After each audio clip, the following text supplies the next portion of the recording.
Now, I want to get busy on the first couple of subjects for today. Everybody that's okay, say I'm okay. Here's the first subject that I've found so interesting. I want to share it with you. Then I want to talk about personal development, the subject that I started listening to age 25 that revolutionized my whole life, from my mentor, Mr. Earl Schoaf. Here's an interesting subject. Just jot it down now. It's called Enlightened Self-Interest. Enlightened self-interest. It's a fascinating study to study the idea of self-interest. But just make this note, all of us, have self-interest. The key is for it to be enlightened so that everybody wins and no one loses. Our first interest is to survive. What does it take to survive? Our second interest is to succeed. What does it take to succeed? What does it take for me personally to survive and to succeed? Can I legitimately be interested enough in the things that help me both succeed and survive? And here's what I discovered. The answer is yes. It's possible to exercise self-interest, but to do it in such a way that no one loses, everyone benefits. Key phrase. Life was not designed to give us what we need. Life was designed to give us what we deserve. We do not reap a harvest in the fall because we need it. We reap a harvest in the fall because we deserve it. Not necessarily from a moral standpoint. Of course, there are some moral laws as well, spiritual and moral laws. But just the basic laws that simply say if you wish to reap, you must plant. So jot this down. Reaping is reserved for the planters. And the reason they reap is because they deserve it. They're the planters. They deserve to reap. Interesting Bible phrase that says, if you keep knocking, you'll find open doors. Good phrase to jot down. If you keep knocking, you'll find open doors. Doors of opportunity. Doors of a chance to meet someone. Doors open for association. Doors open to find someone special. Doors open to find a unique business colleague. If you keep knocking, the phrase says, doors of opportunity are open to those who continually knock.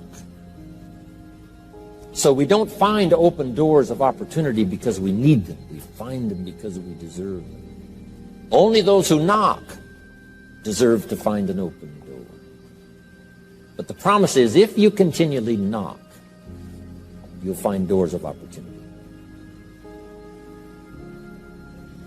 It says, if you search, you will find. So make the note, it's good. Finding is reserved for the searchers because they deserve it. Now, at first they may have needed it, but they now know that just needing it is not sufficient. But if they need it, now they must qualify for it. The reason why you're going to be blessed with good ideas this weekend is because you've come searching. You've gotten on an airplane to come searching. You got in your automobile to come searching. You got here searching. Now you're ready to receive. And for those who search, they will find answers. They will find plans, imagination to stir yourself into action for future benefit. So if you search, to find a good idea, you must go looking, go searching. You've got to go to church. You've got to go to class. You've got to go to the seminar. You've got to go to the library. You've got to go to the books if you wish to find. Rarely does a good idea interrupt you. Rarely. But if you will search, you will find. So we get not what we need, but we get what we deserve. It says if you ask, someone has an answer. If you keep asking, the answers belong to you, because by virtue of asking, you have qualified. So we don't get what we need, we get what we deserve. The mother on welfare should be taught in some small manner that hopefully she can begin deserving the welfare check. Not getting it because she needs it, but now starting to get it because she deserves it. If the welfare worker says to Mary, Mary, I brought a bucket of paint and a paintbrush, and the next time I come, if the door is painted and the fence here in front is painted, I give you the check for $450. Not that painting the door and painting the fence is worth $450. It's not worth that much, but it is the beginning of the process. So make that note. I want to begin the process of deserving. What would that be? What process should I begin engaging in to deserve good health, to deserve a good relationship, to deserve prosperity, to deserve an enterprise, to deserve the opportunity to build a city? What must I do to begin the process of deserving? So now the welfare worker comes back and the door is painted and the fence is painted, and now Mary gets the $450 to help take care of her children, not because she needs it, but because she's beginning to deserve it. Then the welfare worker thinks of some other project. She said, Mary, if these weeds are gone and this little garden is cultivated, when I come back, now that the door is painted and the fence is painted, if the weeds are gone and this little garden is cultivated, you get the $450. And step by step, a new life is emerging, learning the process of deserving it, not just needing it. We teach our children at home, right? Child says, I need $10. So that language doesn't work here. There's plenty of money here, and the vaults are full. But to say I need $10 is not how you open the vault. So the child says what? Wow, how can I get that $10 that I need? So here's what they learn to say. How could I earn $10? Now the vault opens up. Now the money starts to flow. How could I earn $10? What could I do to earn the money? Not to get the money because you need it. Maybe you need the money. That's, all of us have needs. But here the key is to figure out how to open the vault, how to open the bank, how to open this unbelievable flow of resources to come our way. And here's the key: to deserve it, not to need it. You can't walk out to the field and say to the field, I need a crop. Here's what the field says. Here's what the ground says. Who is this clown that brings me his need but brings me no seed?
But if it's enlightened self-interest, here's what it says. I understand that in order to receive, I must give. Receiving is reserved for those who give. Receiving is not reserved for those who need it. It's reserved for those who deserve it. We deserve the receiving by giving. In fact, there's an extraordinary phrase in this little context, and here's what it says. It's better to give than it is to receive. Now, the uneducated person would find that difficult to ponder. Why would it be better to give than it is to receive? So let me give you one of the better phrases for the day. Here it is. Giving starts the receiving process. So of course it's better to give than it is to receive. How much receiving do you wish? You must start the giving process. For me to receive my additional fortunes for the future, not necessarily for the money, because I don't need the money. I take the money, but I don't need the money. But here's what I do need. For someone to say, a year from now, 5 years from now, Mr. Rohn, that seminar helped to change my life. And for whatever reason, I was brought here to this place for this time. And later someone says that. See, to receive that kind of thanks, it's unbelievable. Here's what you cannot buy. That kind of thanks. You can't buy it with money. You have to earn it.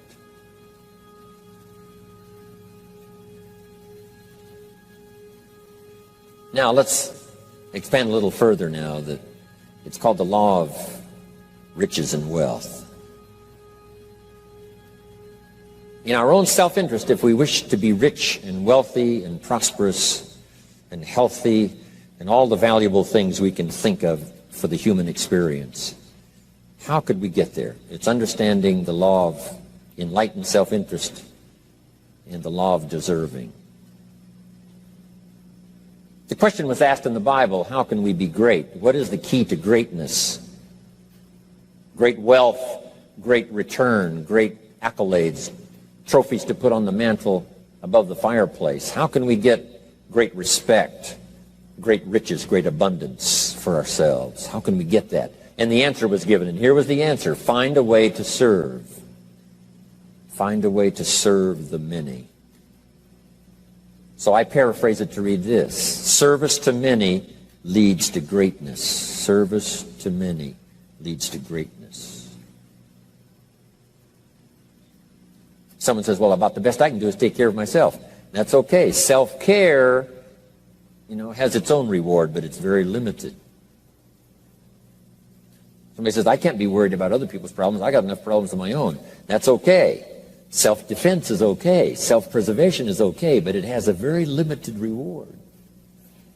If you wish to change that into abundance and prosperity and uniqueness, then here's what you must do. Help solve other people's problems. Help find answers for someone else, not just for yourself, but for someone else. And in that kind of service, you now begin the process of greatness.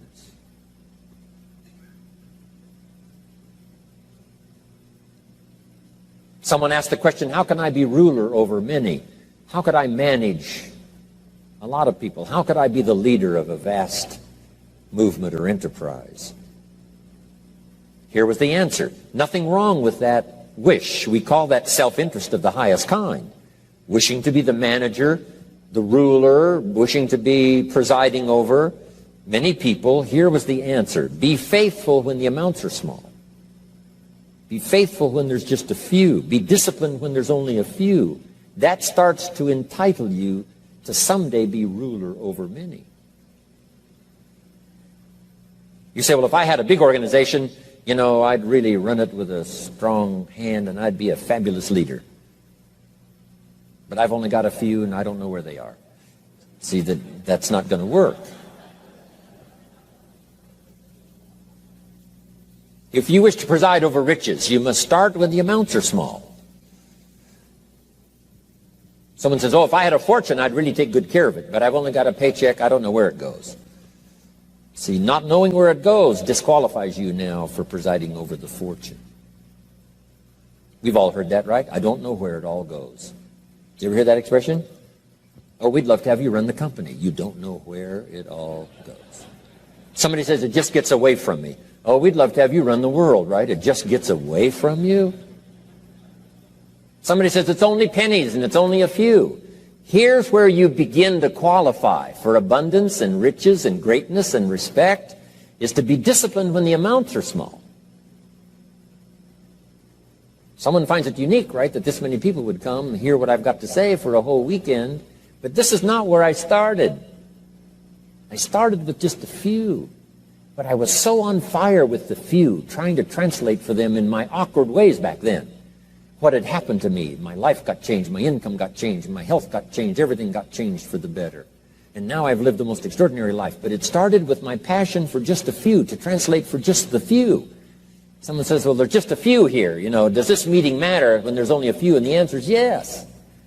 Jot this down. You never know who's in the audience, whether it's a few or 1,000 or whatever. But you got to be faithful when there's just a few. Tell your story when there's just a few. Be just as passionate about ideas that can change someone's life when there's just a few. Now you begin. You're not fully qualified, but you begin the qualification to someday speak to many. Someday preside over a vast crowd. Someday be the manager or the leader of millions. It starts in those early days to deserve it. All right, guys, congratulations on making it to the end of that talk from Jim Rohn about how to properly attract opportunities to yourself and how to attract abundance. And I think it's really important how he talks about success comes to those who seek it, and that you actually have to take action and step out of your comfort zone in order to put yourself in environments that inspire your mind and stimulate your imagination, and also allow you to make new connections and new relationships with people in the world, so that you can create more opportunity through social exchanges. And I just think that that's really important, that a lot of people don't take that step out into the world to put themselves in the right environments for opportunity to come. And opportunity is just not going to come knocking at your door. I mean, unfortunately, it's a numbers game when it comes to success, and you can only fail so much before you hit the big win, you know? And I also like how he covers that you should act as if even your small rewards and your smaller exchanges in the beginning of your pursuit of success, you should act responsibly with them as if they were large payoffs and large rewards, and as if they were the huge success that you're seeking, because the universe is usually only going to give you what you're prepared to receive. And so a good way to prepare to receive things that require more responsibility is to act as if those smaller things in the beginning are super important, and they are those big payoffs and rewards in the beginning, because it's going to open you up to be ready to receive the larger success in life that's going to require more responsibility from you. And so I just think it's really important, because we need to work to prepare ourselves in the beginning for the big picture. And once we're prepared for that, that's when the opportunities will come to our door. And so if you haven't been to the channel before, I hope you guys subscribe. I'll see you guys in the next channel. I'm looking forward to featuring some really good speeches coming up. And I thank you guys for stopping by. I'll see you later.